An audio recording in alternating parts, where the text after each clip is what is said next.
High বন্ধুরা, তোমরা সবাই কেমন আছো? আমি তো ভালো আছি। তো আমার শাশুড়ি মা আর মামি শাশুড়ি দ্বিতীয়া পুজোর উপোস করেছে, তো ওই পুজো করতেই যাচ্ছিল আমার শাশুড়ি মা আর মামি শাশুড়ি হচ্ছে নদীতে।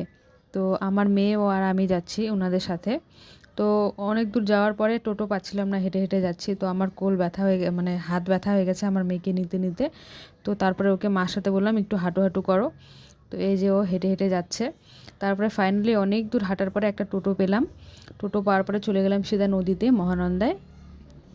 তো মারা আগে গিয়ে পুজো স্টার্ট করে দিয়েছিল, তারপরে আমার মেয়েকে নিয়ে আমি আস্তে আস্তে যাচ্ছিলাম, কারণ ছোট বাচ্চা, ওকে তো সামনে নিয়ে যেতে হবে। তারপরে এই যে মা পুজো করছে আর মামি শাশুড়ি পুজো কমপ্লিট হয়ে গেছে। তো আমার মেয়ে জল দেখে বলছিল, মা আমি নামবো? তো আমি বললাম, না বেটা, নামতে হবে না, জল অনেকটা আছে, আর যদি তুমি অনেক দূরে চলে যাও সমস্যা হয়ে যাবে। তো ওকে মানে জলে নামেনি না, মনটা খুব খারাপ হয়ে গেছে ওর। তো তারপরে এই যে পুজো দিচ্ছে, আর কাঁথা যে শোনায় পণ্ডিত, ওকে আমি মানে ও একদম ফ্রি নেই, সব জায়গায় শুধু বুকিং হয়ে আছে।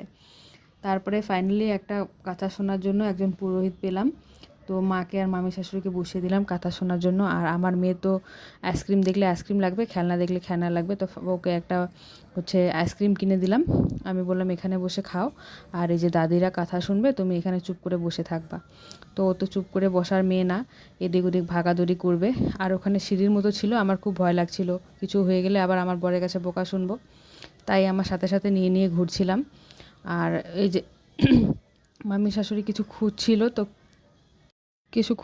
ব্যাগে, তো ওটা পায়নি। এই যে তারপরে কি জানি মনটা খারাপ হয়ে গেল, মানে মামি শাশুড়ির মুখটা দেখে বললাম আর কি। তারপরে আমার মেয়েকে নিয়ে গেলাম, চলে গেলাম খেলনার দোকানে। খেলনার দোকানে গিয়ে দেখি একটা খেলনা ছিঁড়ে নিচে পড়েছিল। আমার মেয়ে যে কখন উঠিয়ে নিয়েছে আমি টেরও পাইনি।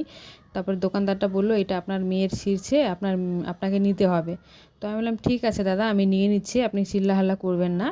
তো এই যে দেখেন, এই যে এই খেলনাটা নিয়ে নিলাম। তারপরে হচ্ছে একটু ঘুরলাম। আমার মেয়েকে একটা বেলুনও কিনে দিয়েছিলাম, গ্যাস বেলুনগুলো, ও একদম আকাশে উড়ে দিয়েছে। ছেড়ে দিয়েছিল, আকাশে উড়ে গেছে। তো কোনো ব্যাপার না, এরকম হতেই থাকে, তাই না? আর বেলুন ফাটবে না তো আকাশে উড়বে, এটাই তো স্বাভাবিক।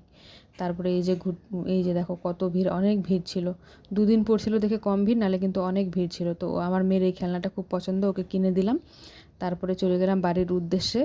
তো ভিডিওটা কেমন লাগলো অবশ্যই বলো। ভালো